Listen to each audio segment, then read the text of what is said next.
Welcome to Inflection Point Podcast, where we cultivate change from the inside out as we ponder the Cairo question.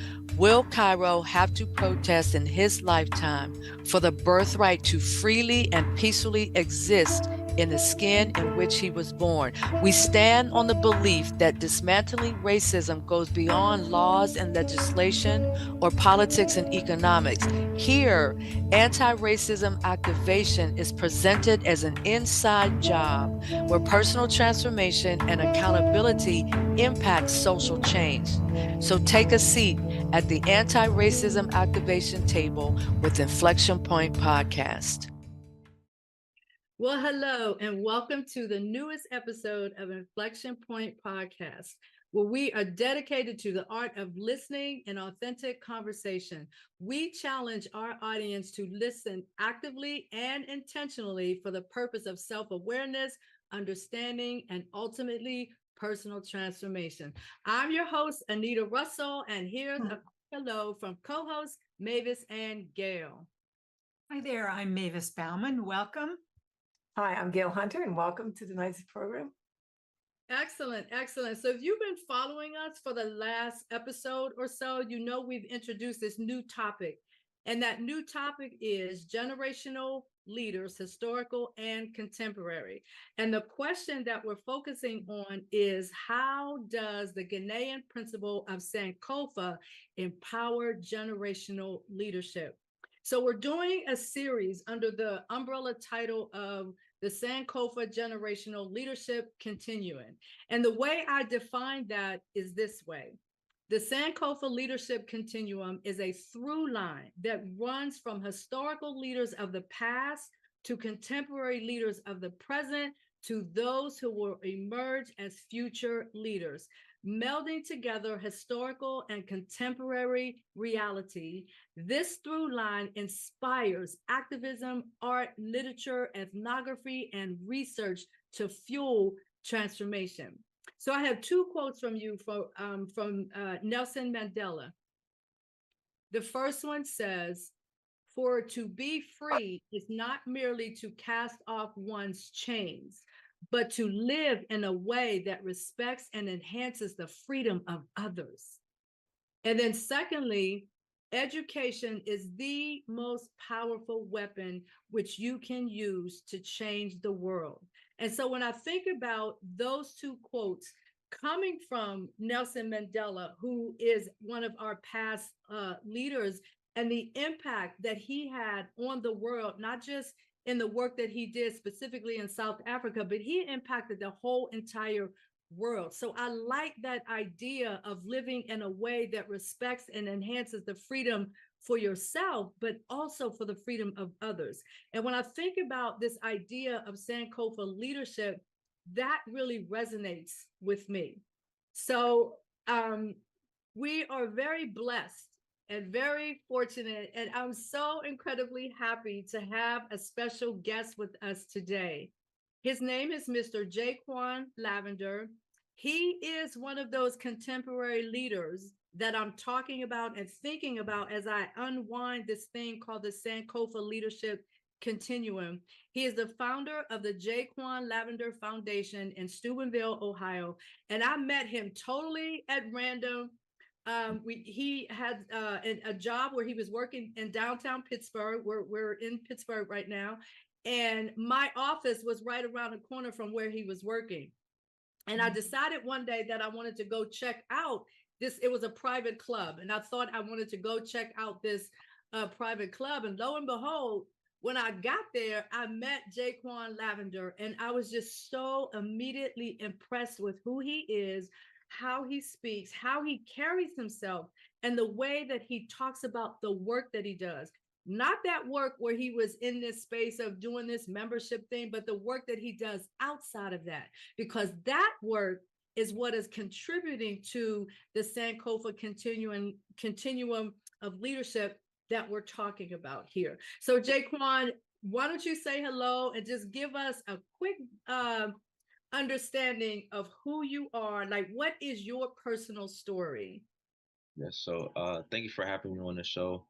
My name is Ja'Quan Lavender, the president of Ja'Quan Lavender Foundation. whereas Ja'Quan Lavender Foundation, the Journey to Gold. So where we got the Journey to Gold was me pertaining to my journey to the Olympics, chasing the gold medal. So I made a hashtag on social media called The Journey to Gold Continues. So we actually added that into the foundation and we broke it down in an acronym where it's great opportunity, lift dreams. And we apply that to opportunities as in helping young men, helping young women in our community, serving adults, anyone that needs to be served. That's our opportunity to live someone's dream. But how I got started was my Olympic dream in track and field. I didn't make it to the Olympics for track, but I made the rookie team for Winter Olympics for skeleton.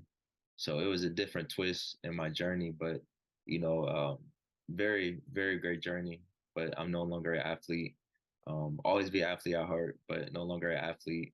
Just full-time servant for God and just serving my community.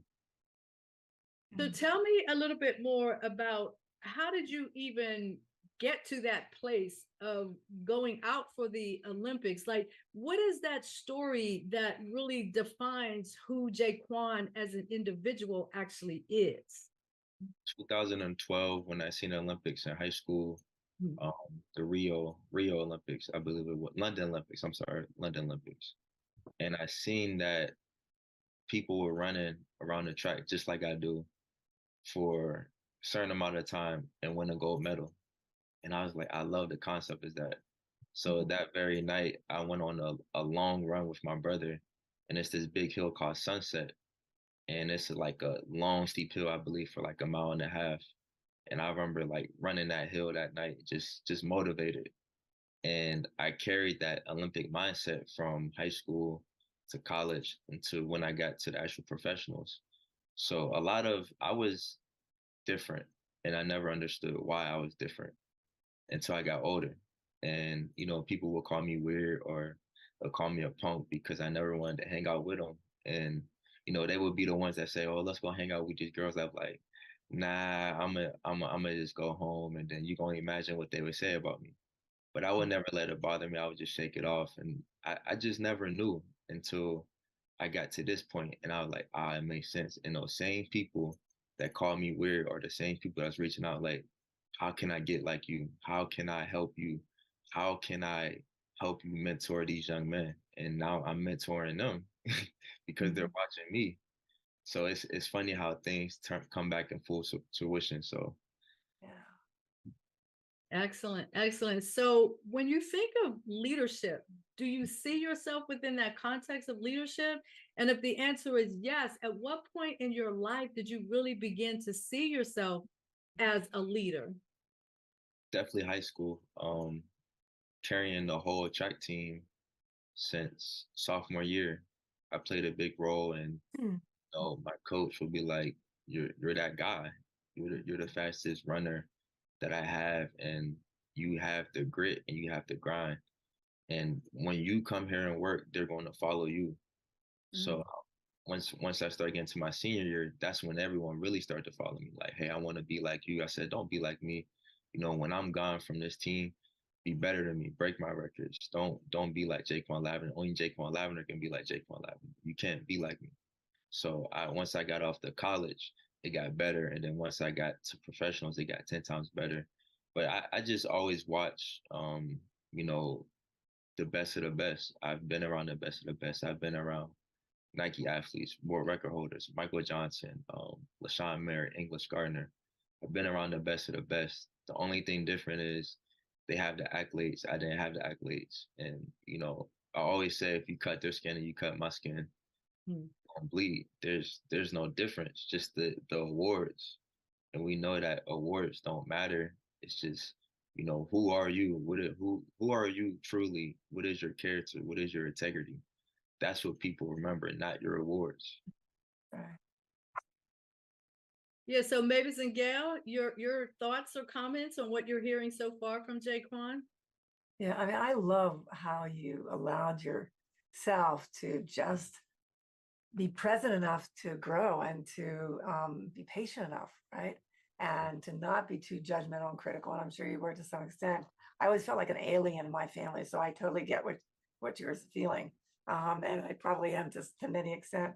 but you listen to something inside of you and that intuitive voice inside, which is so crucial for anyone, for all of us. And that's what then became what was really supporting you and becoming that leader that you are today. So, I mean, I honors you because that's just incredible. Thank you. Yeah, your journey. Yeah. So And did you see, excuse me, Anita, did No, you go ahead. see yourself as a leader before you were the coach who said, if you run, they'll follow you? Did you have leadership in your head, or did you even think about it? Sometimes we get pushed to the front, whether we intend or not. Is that what happened?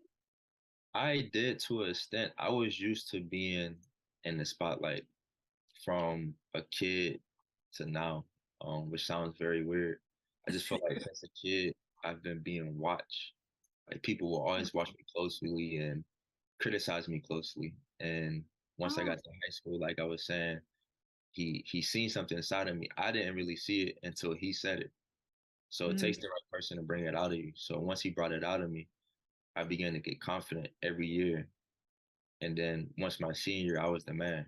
Sorry to say it like that, but I was the man. Yeah. You had to own it. Yeah. Well, that, and they speak that faith into you. I'm sure that's what you're doing with the people that you work now. Right. You recognize, I love the words grit and grind, and then being around the best. You know, I am to a large part because of who I've been around, like my podcast mates here, you know, to you become elevated that way. And it sounds like, you know, you're just doing that, and it's 360 way. So well done. Well, I just love hearing your story. Thank you. Yeah. But And you still have to so, own it, don't you? You still had to get to a place where you could own that this is who I am, right? And then step into that even more so. But sometimes we all need that mirror of somebody saying to us, I see this in you. And you do that with the kids you probably work with, right? The teenagers and the young adults. You see in them what your coach saw in you, right? And maybe in a different area, different part of who they are, but you see it. Yeah. so when I think about this conversation that you are engaging in right now, and we're having this conversation about leaders, I think it's very, very common that people let's just think about Harriet Tubman. Everybody knows the work that Harriet Tubman leading the Underground Railroad, but I would be willing to bet that she never really thought about herself as a leader as she was doing what she was doing. So I think it's really interesting when people are called to do a certain thing, that it isn't until somebody points it out, like what Ja'Quan is just sharing, that somebody else points out that you're behaving like a leader or you're showing leadership potential. Because oftentimes the person is doing what they've been called to do. And then eventually it becomes defined as you have the influence and people are listening to you, people are willing to follow you, but we don't necessarily see ourselves or define ourselves in that type of definition. Sometimes it just takes somebody else to see it within us. You mentioned, Ja'Quan, when you're younger, that you were always kind of being noticed, but not necessarily in a positive way. Is that you felt more criticism or? Positive and negative. I would go with the negative first because it's always being watched because, like I was saying, that they wanted to go hang out with their friends. It wasn't a good environment to go hang out with, or they wanted to go hang out with girls at the time, which wasn't good. They weren't doing things that were in my interest. So when I knew something wasn't right, I would always feel like, hey, I'll sit at home. I'll play the PlayStation until y'all come back. It's not gonna bother me. But a positive and a good note, people just knew something was in me. I remember someone saying like, "You special," because they always say the way you smile. You have the $1 million smile, and I couldn't see it. I couldn't see it, and it reminds me about Moses when Moses was like, when Jesus came to him in a burning bush, and when he said, "Who should I tell him sent me?" And he said, "I am." But Moses had a speech impediment, so he stuttered when he talked. So he already felt like he wasn't qualified, but God qualified him before he knew he was qualified. So when he went to go free the people, just think about that. A nation, that's millions of people. One nation. One nation. Right. Someone did that. So when we look at Martin Luther King, one man changed the world. Yeah, that's right. The civil rights movement. So Just takes one to start it. Yeah, It that's just it. takes one. That's it. Yeah. And Absolutely. your programs that you have are so, I mean, they could be a template for every city. I mean, it's just, Right. you have to talk about it and share what they are, because it really is pretty amazing what you've created. Oh, yes. Yes. So we Yeah. created Wait, um, Ja'Quan, before you go into that, I Yes, really want you to talk a little bit more about the role that your faith plays yes. in the work that you do, because you mention it multiple times over the course of us getting to know one another. I knew right from the very beginning, this is a man of faith. So can you talk a little bit about how your faith plays a role in what you are currently doing? And then we'll follow up with Gail's question to kind of start digging into what you do at Journey for Gold. Mhm. Faith plays a big role in my life. We know without God and the Holy Spirit, we won't be able to do what we do because He give us the wisdom, the knowledge, the strength to do what we do every day. And the Bible verse it says, "It's because of Him that I live, I move, and I have my being." So without Him, we can't do nothing. And David said it best in Psalms. He said, "I look to the hills, which come my help, because all my help comes from the Lord, who made heaven and earth." So we know that my help come from the Lord. And now he got me on the rant. Now he said That's That's good. okay. That's Yeah. okay. also in the Yeah. Bible he said, I will look up because every good and perfect gift coming from above. So I just continue to look up and just keep God at the forefront because if God is Mhm. with me, who could be against me? Exactly. And when we met, that was like I said, that was one of the very first things that I recognized within you. And then all the subsequent conversations that we've had over the course of us, becoming friends and all of that. That's the one thing that I often found most impressive about you, because from there flows everything else that defines Ja'Quan. That's how I see it. Uh, Excellent. So as a follow-up to Gail's question, because she started leading into, so what do you do and how do you do it with the Journey to Gold, and how did the foundation even really come into existence? Can you tell us about what that journey looked like? So 2020, we started the foundation. I was strictly training for Olympics at that time, and I remember 2019 before I left college. I'm a late thinker, and God dropped in my spirit Ja'Quan Lavender Foundation, and I locked that note. But in my head, I'm like, I don't know what to do with a foundation, but I knew I always wanted to help people. So the next year, 2020, a lady came to me, Miss Sandy Rue, who's a family friend. She said, God gave me a vision that we're going to start a foundation in your name and we're going to raise $100,000. So I thought back like, wow, that was the note I saved. And I was like, it's really true. So we established the foundation in 2020 of July, and actually established completely on my granddad's birthday, and he died in 2018. So we was like, wow, this is amazing. So once we continued the foundation, we had meetings, but like I said, I didn't know what to do, and I was just so focused on training for the Olympics.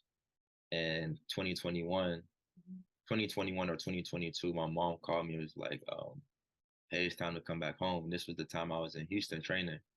And I was like, for what? She said, it's time to get the foundation going. And I was like, nah, I don't want to come back to Stormville. I love it here in Houston. I'm training. I'm just steps away from the Olympics. Then she like, it's just time to come home. So I end up getting COVID really bad, which forced me to come back home. So if I would have listened, I probably wouldn't have got sick. Listen to your mama. I got sick really bad and was down and out for like 2 to 3 weeks. And once I got over that sickness, just boom, everything just started clicking for the foundation. And I started building a board team. I actually had a job at LA Fitness, and I met a guy named Randall Lucas, and he was traveling from Maryland back and forth at the time. And I was telling him, like, I'm about to leave this job and focus on my foundation. He said, man, let me hear about it. So like, just like I did my spill at Rivers Club to Miss Anita, same thing I did. And he was like, man, that's a good vision. And he's been on my board team since. And that's like my right hand man. He's always helping me out. And now we're in the high school here in Steubenville, the middle school. We actually just had a meeting with the school district in Houston, Texas, and we're looking to serve about 64,000 kids for our program. We're looking to serve at Point Park University now. So it's a lot of different things that's happening now. That if you told me this 3 years ago, I would have looked at you like, yeah, right. I wanted to break the world record. I wanted to be a Nike athlete, and I wanted to be a gold medalist. And that was my 3 goals. And I really wasn't trying to hear nothing other than that. And it took God to really sit me down, like, listen, it's not for you. Like I loved it. I love track and field. I love the passion. I love the feeling of, exhausting myself. I love the feeling of going overboard. And that's what made me mentally strong. But I went on a fast, and I told Miss Anita I went on a fast, and I said, God, if the Olympics for me, let your will be done. If it's not, let your will be done. So I fasted for a week. I didn't hear nothing. And the very last day of the fast, I woke up and I was about to go train, preparing for breakfast. He said, you can't compare a gold medal to a gold crown. And I was like, ah. Yeah. Can't turn that one down. I couldn't say nothing after that. Right. So you know what? I said, I'm done. That was the answer I was waiting for. Yeah. So what did I say? Wow. So after that, that's when I officially retired. It hurt. Like I cried in silence. Like I was frustrated. I You had to grieve, right? Oh, You had yeah. a dream for so long. You had to grieve the loss of that then. Yeah. And then how much you knew you were going a different direction, right? Oh, if I would have knew that 4 years ago, I would have been like, we could just end it now. I didn't want it to come to an end. I always wanted to do this for, if I could, a lifetime, but wasn't in his plan. So Ja'Quan, can you talk a little bit about how, because we're going to be taking a break shortly, and in the next segment, I'd really like you to dig a little bit deeper into your foundational principles and objectives and all that sort of thing. But can you talk a little bit about why or how you think you were led in a direction of dealing with youth in particular? It's because I can relate very closely to them. Not because of age, because I've been through it. Like I've seen my closest friends die in the street. It's crazy to say, I've been to parties that was very inappropriate at a young age when I was in 5th grade, 6th grade. I've been around people that smoke weed, I've been around it all, and I've seen it all. And it was times that I wish I never seen it, but it was a reason why I seen it now, because I can go back to these neighborhoods and be like, hey, smoking weed, you only gonna put a short amount of time of your life when you're doing that. And people are shooting up fentanyl and everything now. But I had to really understand the gang life, because we called ourselves gang members when we were in 5th and 6th grade, and there was about 30 to 40 of us, and we will go to Walmart and steal and fight at the movie theaters and get chased by the cops, hopping fences. And you would never expect that from me, but I've seen it all and I've been through it all. And then, this little small town Steubenville it's not helpful. You have people in the small town syndrome mindset where they just stuck. They just feel like this is it. And they don't want to grow. And then when someone like me come around, they're looking like, we get it, but we actually don't get it because it's going out one ear and out the other. So it's about reaching the right crowd, and if they opposed to it, oh well. And the people that want to hear it, they'll hear it. It'll stick. Yeah, that's right. That's a really powerful way of expressing it, because that's how I feel in the anti-racism work that I do. I feel like my role is to put that information out there to give people the opportunity to broaden their own understanding of some of the issues and the problems that are related to inequity and racism and things like that in this country. But at the same time, I'm not here to try to force it on people. I'm not here to argue about it or debate about it.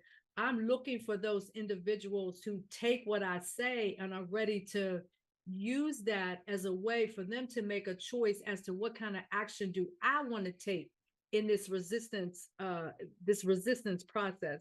Because when everything that you just said and this whole conversation about leadership and all of that, that's exactly the choice that you made. What am I going to do? What kind of action am I going to take as part of the resistance to break down some of those strongholds in our communities? Things you mentioned, like the drug issues and the gang issues and that resultant violence and all of that. Everybody gets to make a choice as to how am I going to deal with that? Am I going to accept that and just kind of go with the flow of that because I can't see anything else? Or am I going to convince myself that there is something else and that I need to break away from that stronghold to be able to do something different in my life? So I think we have about 2 more minutes. Gail, Mavis, before we go to break, any comments on where the conversation is in this moment? Ja'Quan, I think you just said something in an interview I just listened to, actually, where you said, there's always something next. There's always something else. Don't have the belief that the situation you're in now is all there will ever be. Do I characterize your words right? That there is a way to grow, there's a way to change, there's a way, like through your mentorship, through the programs you have for kids. It's a whole different world that you introduce them to. Yes, ma'am. Yeah. I just thought that was a really poignant, because often, I remember being, in high school, and the smallest thing, you think the world has just ended. So when you've got people with the flashlight like you, pulling people along, speaking faith into them, it's just so powerful. And even if they don't get it right then, they've got it in them somewhere. They'll hear your words, at some point. Yeah, don't ever underestimate that moment, that imprint that you leave. Right. Even if they can't do anything with it, as you have found out, it's still there. And whenever they're ready, it will get activated. Yeah, So exactly. we're Let gonna those that can follow you follow. Yeah. we're going to take a very, very short break at this point. But Gail, I want you to, and I'm sorry I had to interrupt you, but I'm just trying to keep the timing of flowing correctly. So hold that thought. Okay. So that when we come back after the break, we can continue the conversation.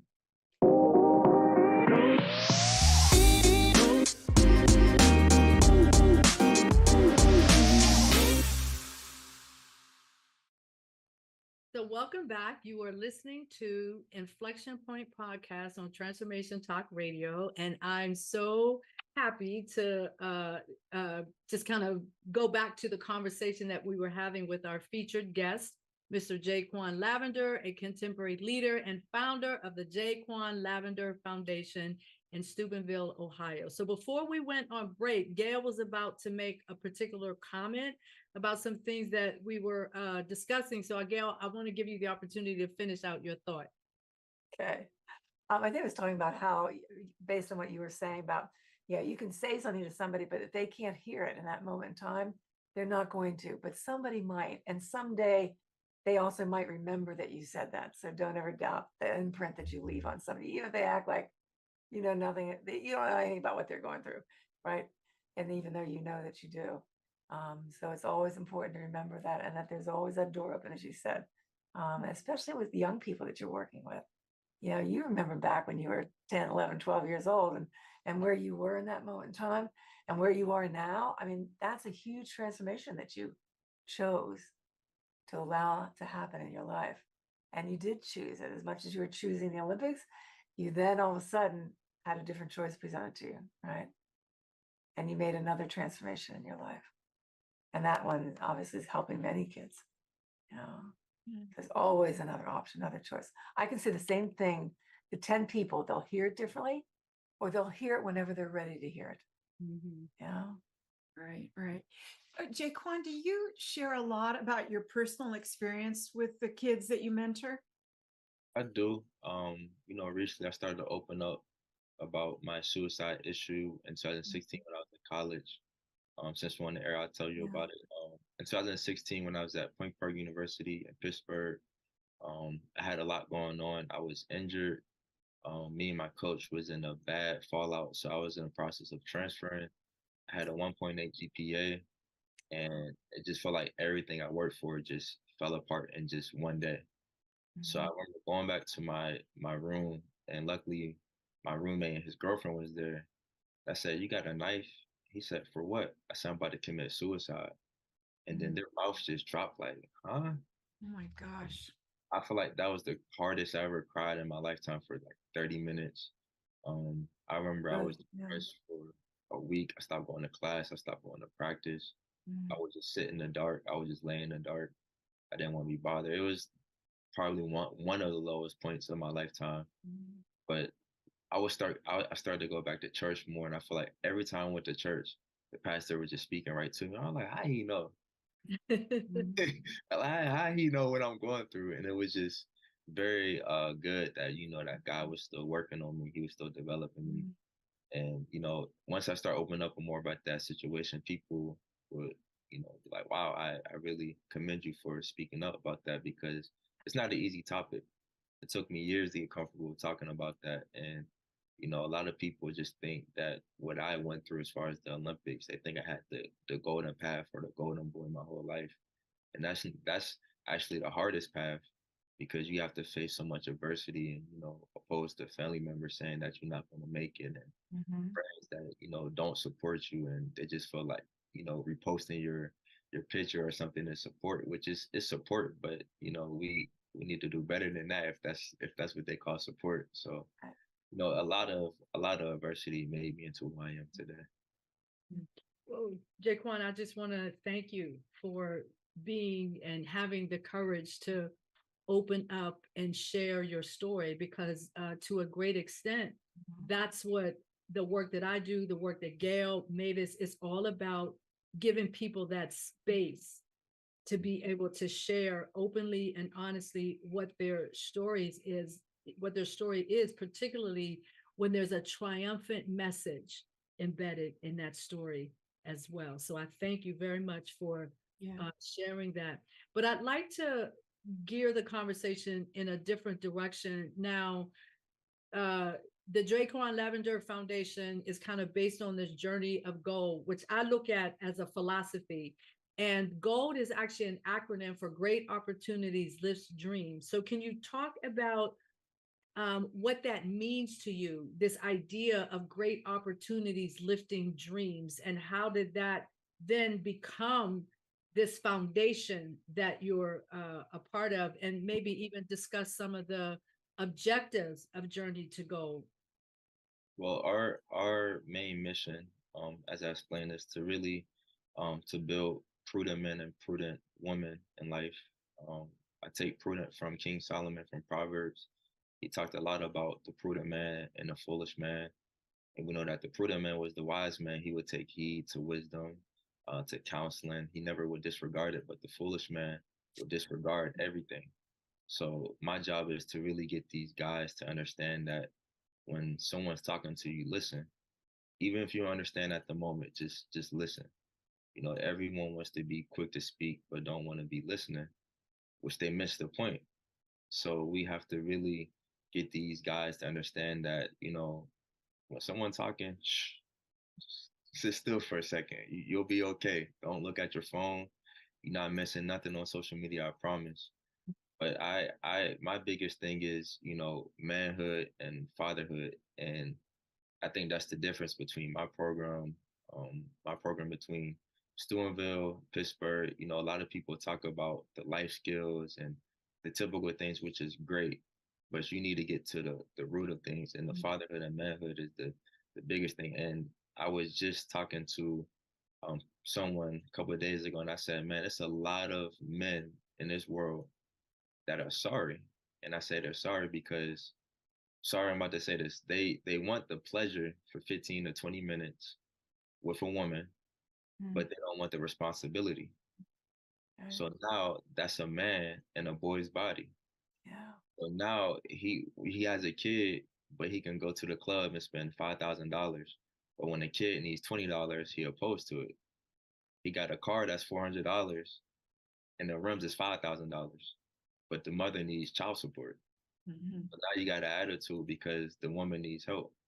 So these are the issues that we deal with. You got men 30, 40, 50 playing video games all day. The woman going to work. Why is she doing a man's job? And God created her to be a woman and not a man. She is not supposed to be two roles at one time. The man is supposed to be there in the house. You can show tough love, but tough love ain't gonna get somewhere.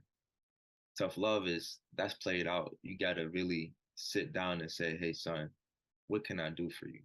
How can I be a sir? How can I help you? How do you feel mentally? A lot of fathers don't do that because they're prideful. And I'm teaching my guys, don't be prideful, because when you become a father, you really gonna have to sit down and really learn your child. People think they know their child, but they really don't. And your tone of your voice, that matters. And just saying I love you goes a long way. And if you think, a lot of young men join gangs because they need that affirmation. What did God say when Jesus got baptized by John the Baptist? He said, my well and beloved son, who I'm well pleased, he affirmed him. So now I can only imagine how Jesus felt. He probably looked up to heaven like, it's time. So when you say something like that, I love you, son, it makes a man feel like, oh, I can do this. It's something about a man's presence. We know our mother gonna be there. That's a natural love that we know that we all need a mother's love.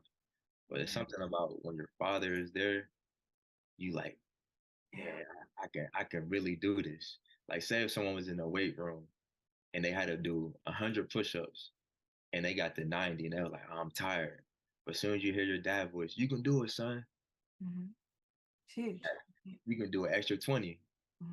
You feel invigorated. You feel like, oh yeah, this is it. So this is what I'm saying, that fatherhood is missing, manhood is missing, and I'm teaching boys to become men, and not just men, but prudent men, because we're missing a lot of gentlemen.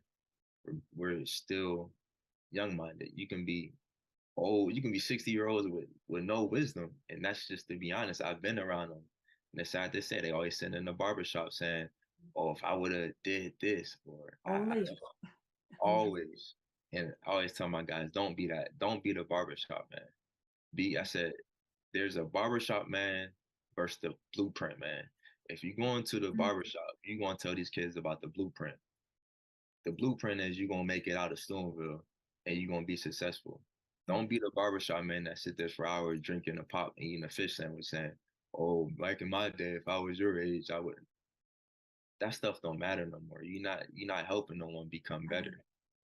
So if I went to the barbershop, I'm going to say, gather around. Let me tell y'all something. I did all this, this, and this, and this. And I tell you all this because you can do it too. If I'm from Steubenville, I walked the same halls in Hardin Middle School, Steubenville Big Red. I went to a small Division II school. I went to a small NAIA school. Think about how many odds was against me. I'm in a percentage where they like, you're not going to make it out because you're from a town of 18,000. Right. I took that and I said, okay, I'm going to prove you wrong. And now I'm in the 5% because I made the USA rookie team. I got to sit in rooms with record holders, gold medalists, people that you would just mind blowing. It blew my mind. And I had to act professional because I was being a fanboy at the moment. But I can't be a fanboy. I got like I've been here before. Yeah, you got to be it. I say all that to say that my program is strictly to develop prudent men and to be strong men, because when I'm long and gone, someone's going to have to carry this program. Just like when David said, before he died, he talked to King Solomon, 2 Kings, he said, show thyself a strong man. Mhm. Before you die, show thyself a strong man. So Yeah. I'm telling, before I go, before this program is all said and done, young man, show thyself strong men, prudent men. You can do this. Ah, So having said that, Ja'Quan, one of the things that really kind of popped out at me as I was reading over the objectives and everything is this, I think, yeah, it's one of the objectives, the professional imaging, the brand of you. So can Mm. you talk about that, share with our audience what that is? Yes. So the brand of you is me. So I am the professional image. So if they see me, so I'm gonna use two different examples. If they see me like the modern day rapper, a white t-shirt, sagging my pants, and 3,000 $3,000 pair of shoes, Louis Vuitton, they're gonna be like, oh, I want to be like that because he's the one leading us, and I want to follow him. But if I come in with a suit, a nice clean suit, a nice shave, nice haircut, presentable, that's the man I want to be. So it all ties in because when you are the leader, they're going to mimic you. The way you talk, the way you speak, the way you walk, everyone's watching you. So the way I brand myself, I always go in with a suit at the high school, even though it's just a good hour talk with them. I still show myself in a suit because I want them to see that this is what success will look like. You got to dress for success. So that's the brand of you. Oh, I just want to sneak in here. When we talked before the podcast tonight, you had mentioned something about bringing respect back Mhm. and just how you're teaching these young people to speak to adults. I am loving that. Can you just expand on that a little bit for listeners? Yes. So that was a podcast I did like 3 weeks, 4 weeks ago. Mm, I was saying that kids don't have respect for their parents because they call their parents by their first names. Their parents' name were David or Michelle. They saying hey Michelle instead of hey mom or hey David or instead of saying dad.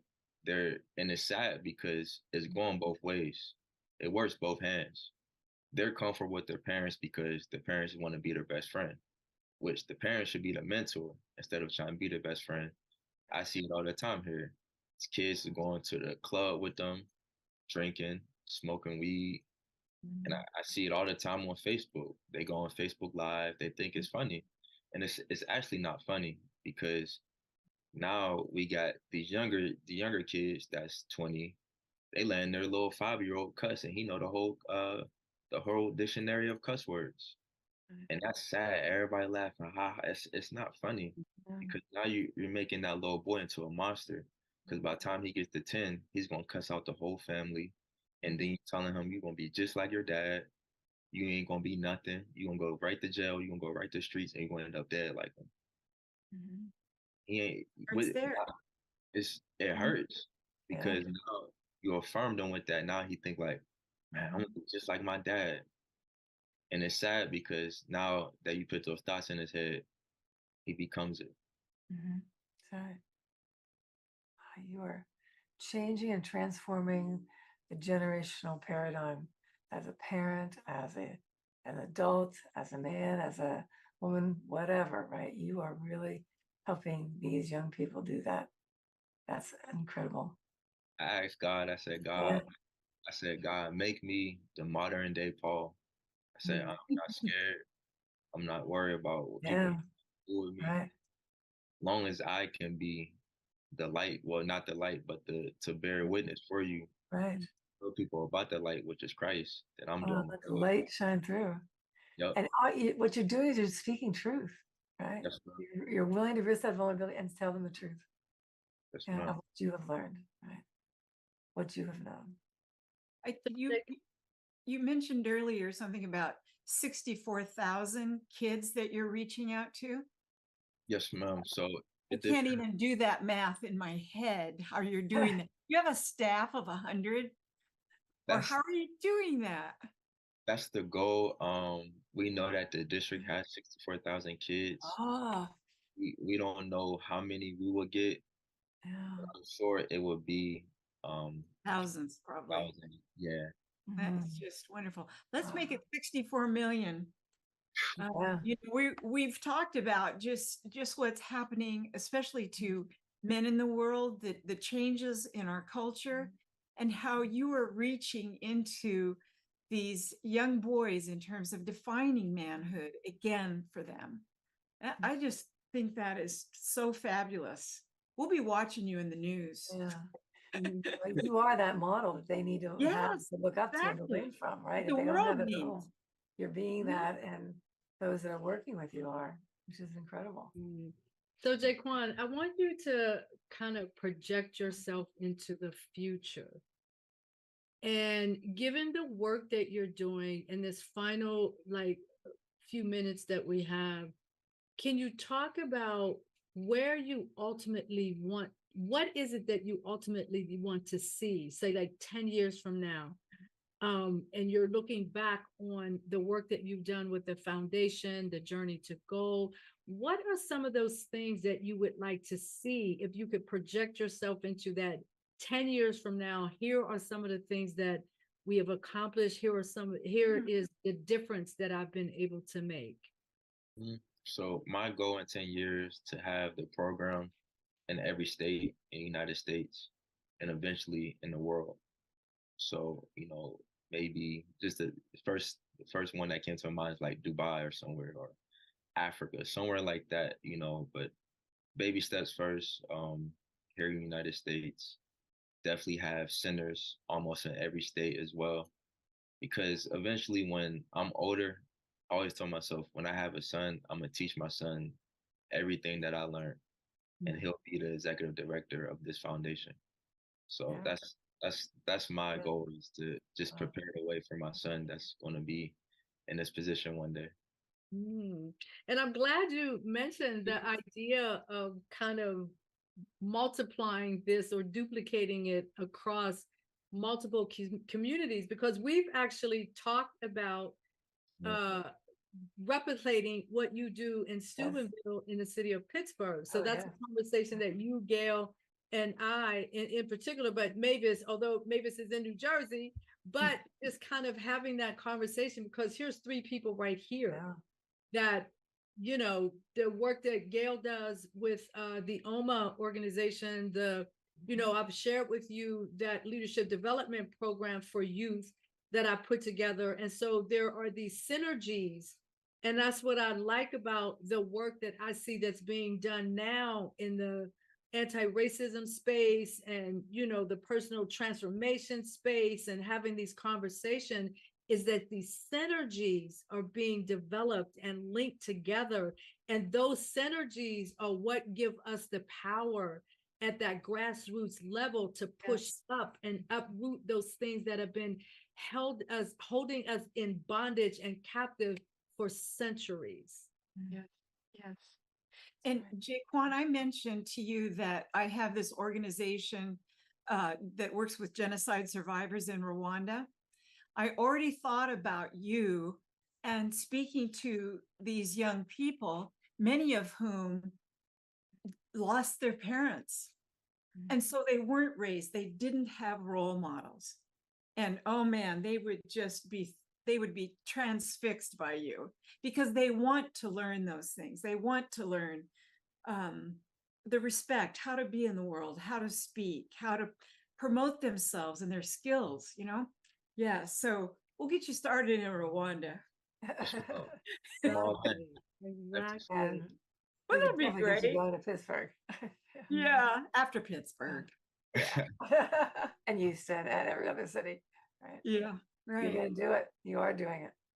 Thank you. Absolutely. And Congratulations. ironically, though, what Mavis just talked about is this whole thing of her work in Rwanda. The organization, the woman that she's connected to, the name of her organization was Generations Impact. So it aligns so well with these conversations that we're having today, even though that organization came out of the ashes, if you will, of the genocide. but it was still this idea that we need to build up and pour into and nurture young people today, so that tomorrow these young people will be in a different space, a different conversations with one another, and that will continue over the course of time. And hence this whole entire thing about this continuum of generational leadership. Yeah. So I think we have like maybe about 5 more minutes. So Ja'Quan, 3 more minutes. Okay, 3 more minutes. Ja'Quan, what are those final things that you want to say to our audience, number one? And number two, what is your call to action? Call out your website, whatever information you want people to have so that they can actually take some action towards understanding more about your organization, or even getting involved with your organization. Mm-hmm. So I would say, since it just came to my mind, if you need help, don't be afraid to speak up. We all need some help in some form or fashion. Number two, just continue to learn every day. We don't know it all. Don't let you know it all. I'm learning every day. I'm glad I'm learning every day. I'm glad I'm not a know-it-all, because I know a lot of people that's like that. But if you're looking for a program, definitely reach out to me at Ja'QuanLavenderFoundation.com, or you can email me at Ja'QuanLavenderFoundation@gmail.com, or you can reach out to me on LinkedIn, Instagram, and Facebook, Ja'Quan Lavender. Excellent. Ja'Quan, it has been an absolute pleasure every time I have the opportunity to talk with you. I'm just like refreshed and, just ready to go out and conquer the world. So we're literally out of time. So to our audience, I'd like to leave you with this challenge quote from Nelson Mandela. It is in your hands to create a better world for all who live in it. So the question to you is this, meaning the audience, what are you willing to do to participate in creating a better world for all? This is the fundamental question in striving for equity. And so I want to thank you all, our guest, Ja'Quan Lavender, for joining us. And those of you who tuned in, I want to thank you, and we will see you the next time at Inflection Point Podcast here on Transformation Talk Radio. We are here every first and third Wednesday at 3 p.m. Pacific time, 6 p.m. Eastern time, and we'll see you at the next episode. Thank you for listening to Inflection Point Podcast, where our mantra is cultivating change from the inside out. The journey towards anti-racism and social change doesn't stop here. Truth, reconciliation, and healing come from ongoing, open, honest, and deliberate conversations. Continue to dive in and deconstruct your thoughts, ideas, and beliefs as we band together to manifest social change. Tune in to Inflection Point Podcast every first and third Wednesday at 3 p.m. Pacific, 6 p.m. Eastern, here on TransformationTalkRadio.com for more conversations about how we can cultivate change from the inside out.